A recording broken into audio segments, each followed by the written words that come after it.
Okay. So, good afternoon. Hello and welcome to the live session of this Advanced Reaction Engineering course. In this week, we'll study about the non-ideal flow, the basics of non-ideal flow, and in particularly the residence time distribution or RTD. So, in the case of the non-ideal reactors, these reactors basically do not follow the ideal models which are developed for the CSTR, PFR, or backbed reactor, right? So, there are different factors which we can use to characterize the non-ideal reactors, like the residence time distribution function ET or TM is the mean residence time, f of t the cumulative distribution function, the variance. So the question comes is how far our real reactor or the non-ideal reactor is off from the ideal reactor. Okay.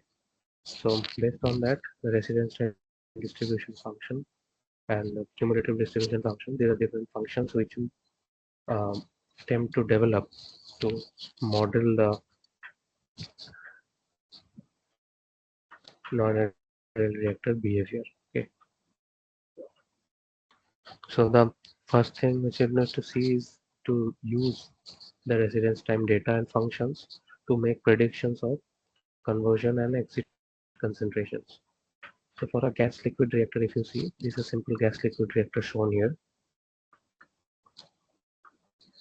where some gas and liquid reaction is happening. So in this uh, case, the gaseous reactant is A, the liquid reactant is B, and the reaction actually is taking place at the gas liquid interface of the bubbles. Okay, and the product which you are getting as liquid. So the continuous liquid phase would be regarded as perfectly mixed, and the reaction rate is proportional to the total bubble surface area. So the surface area of particular bubble depends on the time it had spent in the reactor. Because of the different sizes, some gas bubbles escape from the reactor almost immediately, while others spend so much time in reactor. So the time the gas bubble spends in this reactor is termed as the bubble residence time. Okay. And this distribution of residence times of the bubbles leaving the reactor is called the residence time distribution or RTD. Similarly, for a packed bed reactor, if you see a packed bed reactor which is packed with catalyst, the reacting fluid usually does not flow through the reactor uniformly. There may be sections in the packed bed that offers little resistance to flow, and as a result, a major portion of the fluid may channel through this pathway. The molecules following this pathway do not spend as much time in the reactor as those flowing through the regions of high resistance to flow. Okay, so basically again there is a distribution of times that molecules spend in the reactor in contact with the catalyst. So for a packed bed reactor with channeling, a pulse tracer input would show to dispersed pulses in the output. And then for a CSTR, in one operation, some short circuiting occurs. So the tanks are modeled as perfectly mixed CSTRs with a bypass stream. In addition to the short circuiting, stagnant regions are often encountered.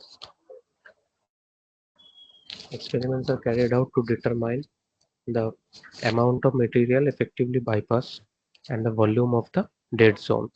So dead zone means that the area which is not being utilized for the reaction, where there is no uh, this catalyst or liquid reactant, these are not going there. Okay. So three concepts are used to describe the non-ideal reactors: the distribution of residence time, the quality of mixing, and the model used to describe the system. In an ideal PFR, all the atoms of material leaving the reactor have been inside it for exactly same amount of time. In ideal batch reactor, all atoms of materials within the reactor have been inside it for an identical length of time. Okay. So basically this ideal PFR and batch reactor, these are the only two classes of reactors in which all the atoms in reactor have the same residence time. In other types, the various atoms in the feed spend different times in the sense inside the reactor, which means that there is a residence time distribution. Okay.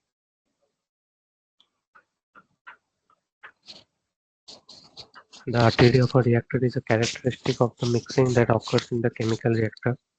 There is actually no axial mixing in the PFR, and this omission is reflected in the RTD.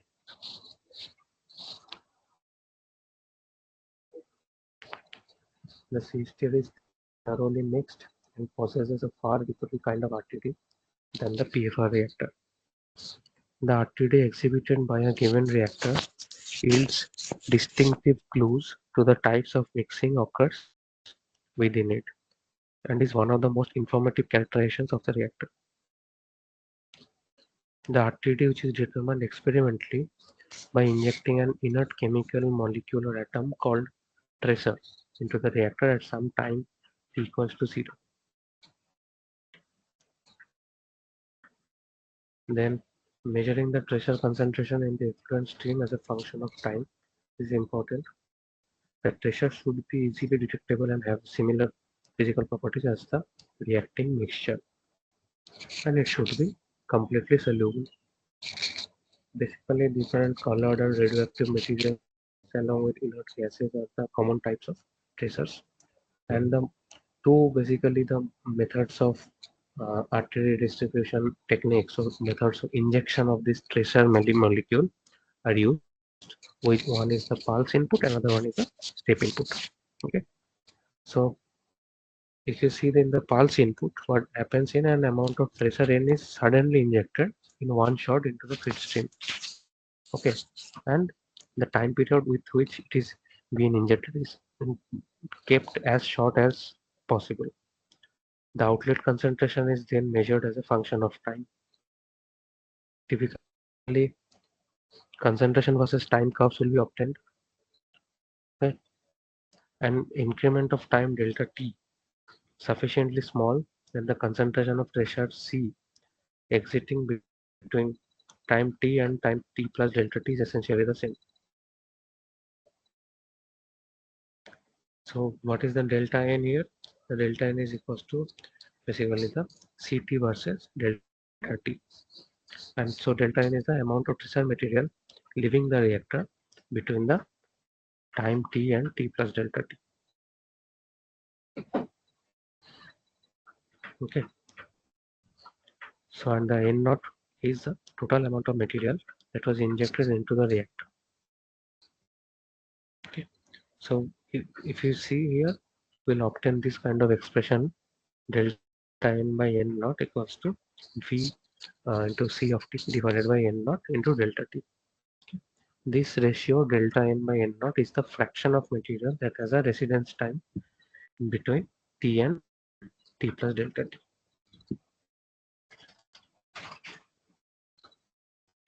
So the pulse input experiments, ET is basically defining how much time different fluid elements have spent in the reactor. ETDT is the fraction of fluid exiting the reactor which is spent between time t and t plus delta t inside the reactor. So in this bottom left is the pulse injection and this bottom curve is the pulse response curve. So if N naught is not known directly, it can be obtained from the outlet concentration measurements by summing up all the amounts of materials delta N. Then question 1, if you see, it will change in this form dN equals to V Ct dt.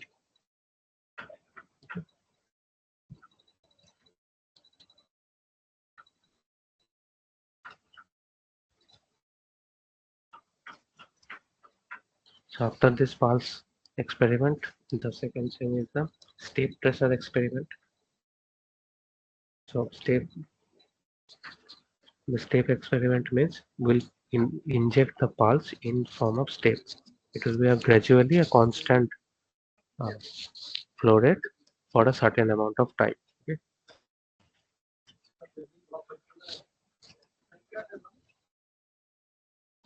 So this will be the function C out equals to integration 0 to 2 C input t minus t dashed into E t dashed dt dashed.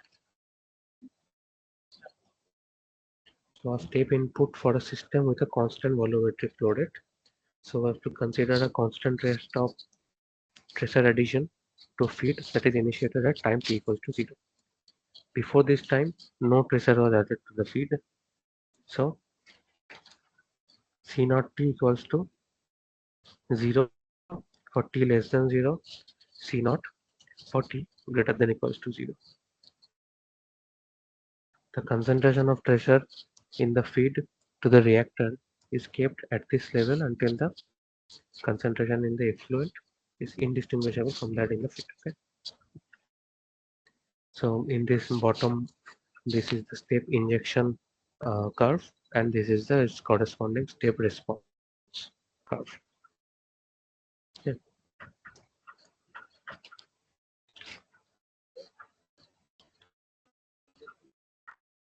So the function is will be et equals to ddt of ct by c naught of step. Okay. So this is one example is shown that the experimental results and how to get the mean time from it. So for a step reaction, the mean residence time would be 1 by C max, 0 to C max integration T T T DC step. Okay.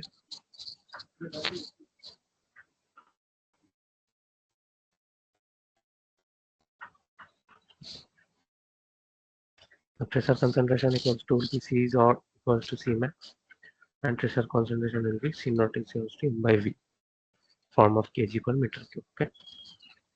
The additional advantages of a step tracer is the positive step is usually easier to carry out experimentally than the pulse test, and the total amount of tracer in the feed over the period of the test doesn't have to be known as it doesn't in the as it does in the pulse test. There are also some drawbacks in the technique. It is sometimes difficult to maintain a constant tracer concentration in the feed. A large amount of tracer is required for this test, and if tracer is very expensive, the pulse test is almost always used to minimize the cost. Okay.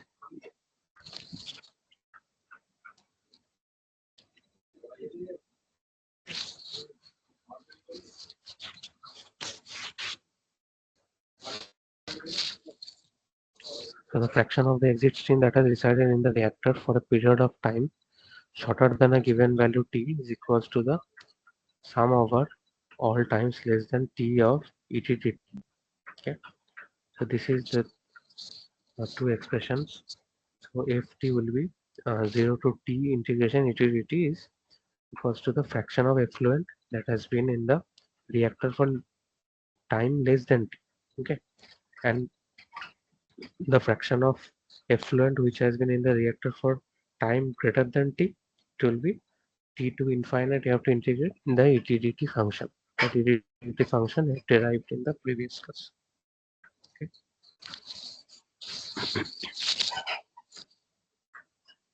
So then have to find out the mean residence time for any reactor. The first moment gives the average time the effluent molecules spent in the reactor. The space time or average residence time tau equals to v by v, means the volume by volumetric flow rate.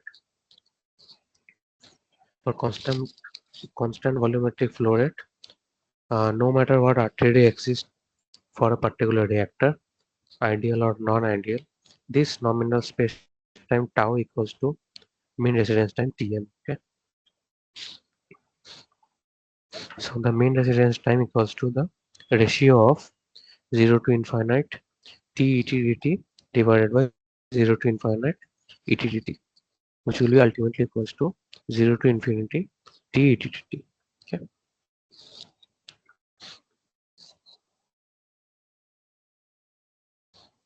Apart from the mean residence time, there are other moments of the RTD, is the variance sigma.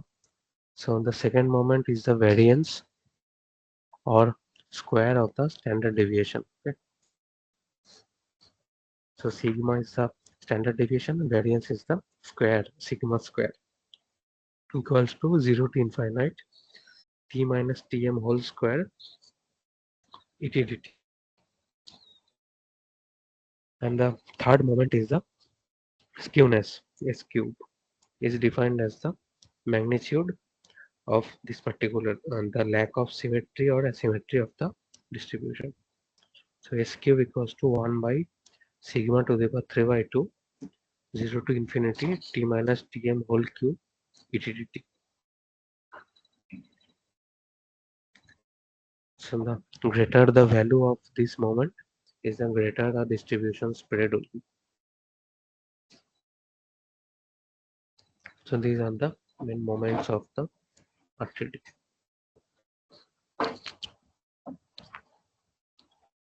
The normalized RTD function E theta is shown here. So E theta is equals to tau Et, and it's plotted as a function of theta. The quantity theta represents the number of reactor volumes of fluid based on entrance conditions that are flowed through the reactor in time t.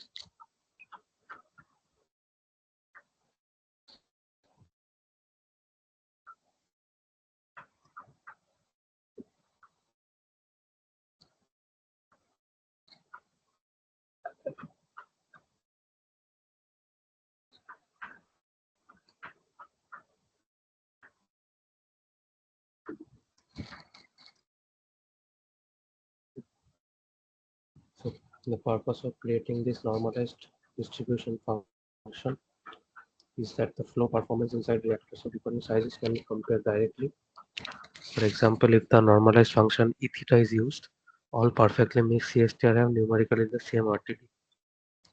If the simple function ET is used, numerical values of ET can differ substantially for different reactors, CSTRs especially. Okay?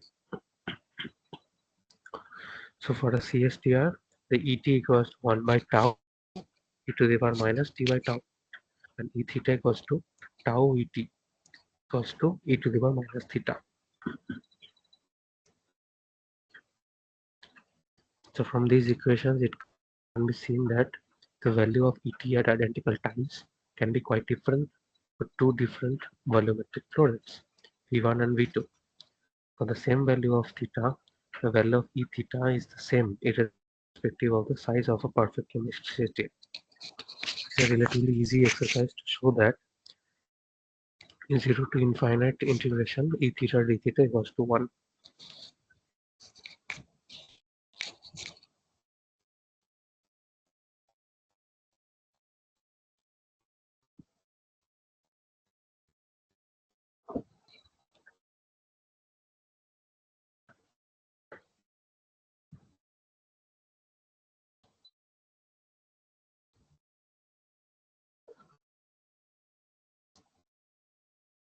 So after CSTR, we come to the batch and plug flow reactors.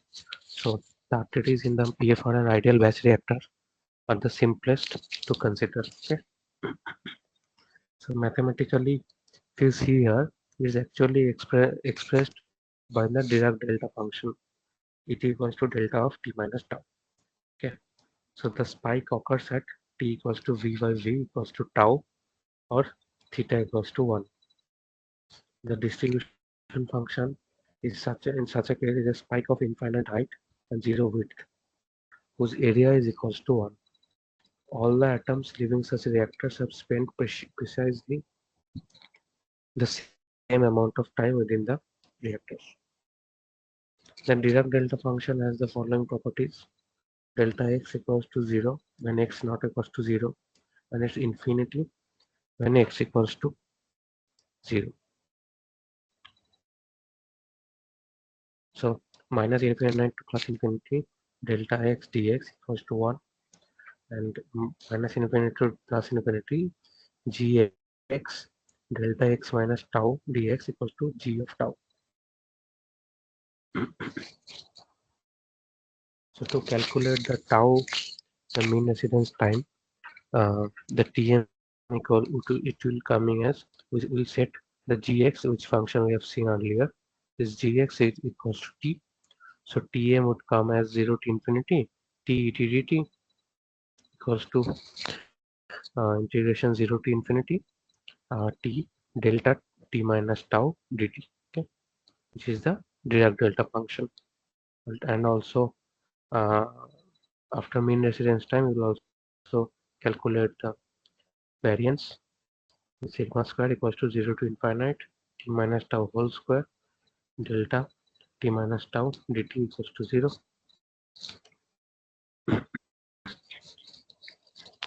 So the ideal plug flow response to a pulse trace input, the ET function is shown in this way. Okay.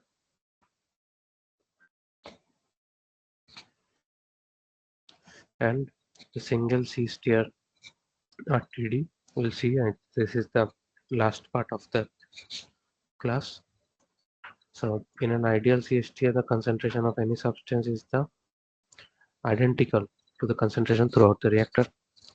So material balance on an inert tracer that has been injected as a pulse at time t equals to 0 into a CSTR yields uh, in minus out equals to accumulation, which means 0 minus Vc equals to V dc dt.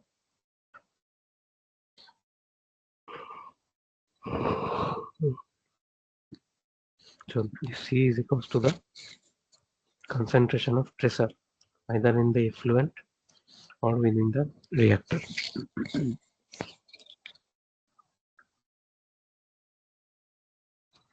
So minus V naught C equals to V dc dt, and if we rearrange it, we'll find that dc dt equals to minus 1 by tau C. Ultimately, concentration would be Ct equals to C naught e to the power minus t by tau. For the single CSTR RTD,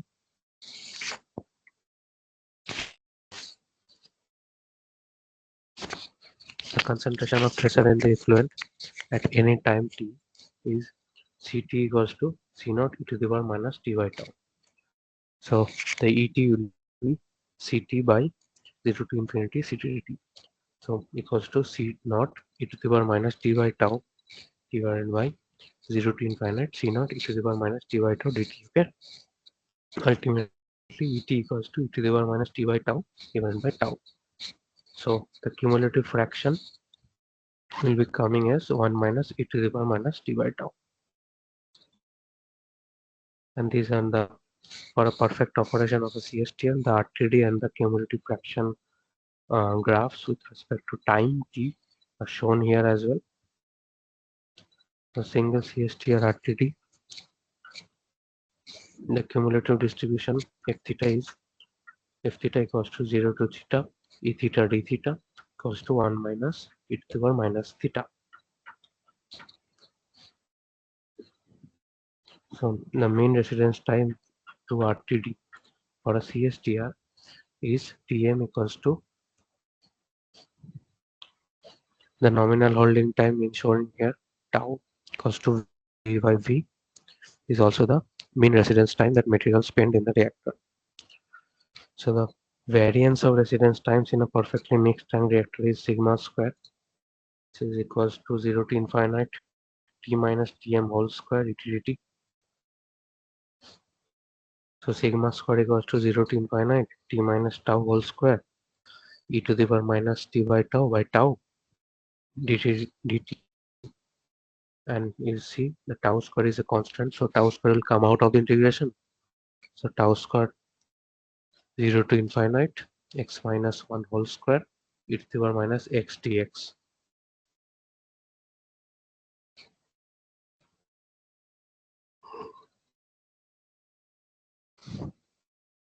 Which will be ultimately coming as tau square.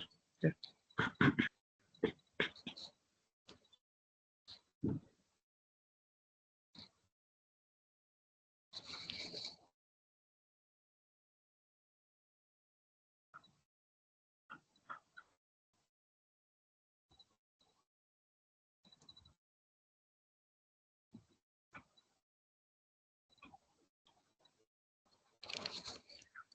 So the segregation model, batch reactor, PFR and CSTR, you see.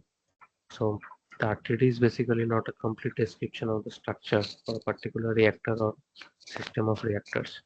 The RTD is unique for a particular reactor. However, the reaction system or reactor is not unique for a particular RTD.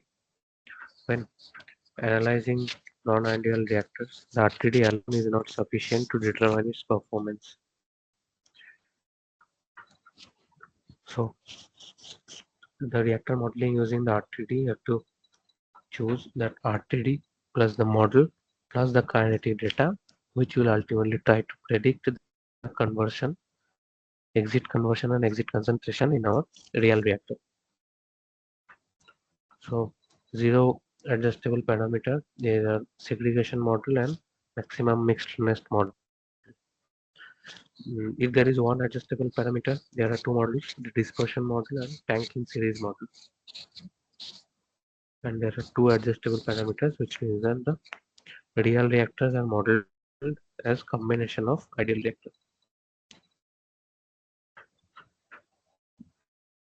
So the RTD tells us how long the various fluid elements have been in the reactor, but it does not tell us about anything about the exchange of matter between the fluid elements. So if you see for the first order reaction, this is the conversion equation. So the knowledge of the RTD is not sufficient to predict the conversion. In these cases, the degree of mixing of molecules must be known in addition to how long each molecule spends in the reactor.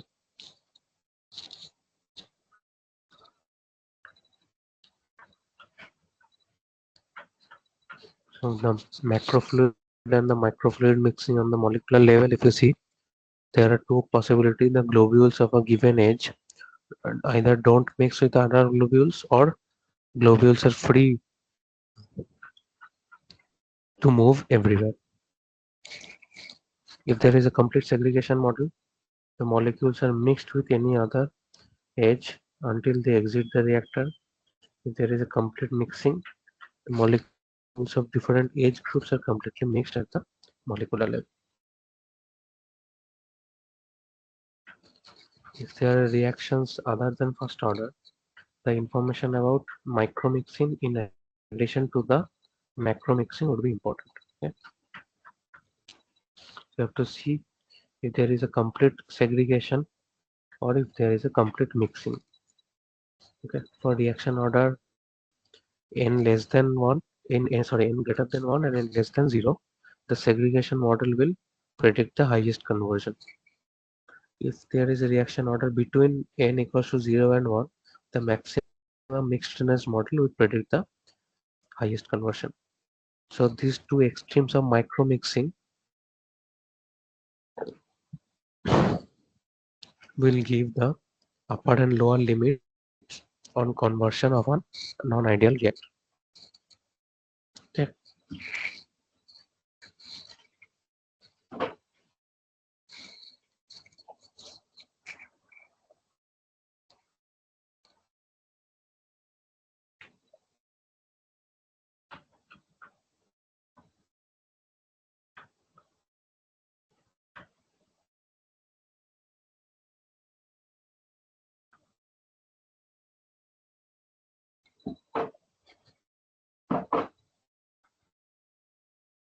So this is the segregation model for the CSTR. So it has mixing at least possible point. The fluid inverts in the globules of a given age don't mix with other globules, it's called the microfluid. And for segregation model for PFR, for the batches of the molecules are removed from the reactor at different locations along with the reactor in such a manner as to duplicate RTD function. So the batches of molecules are removed from the reactor at different locations along with the reactor in such a manner as to duplicate the RTD function. Okay.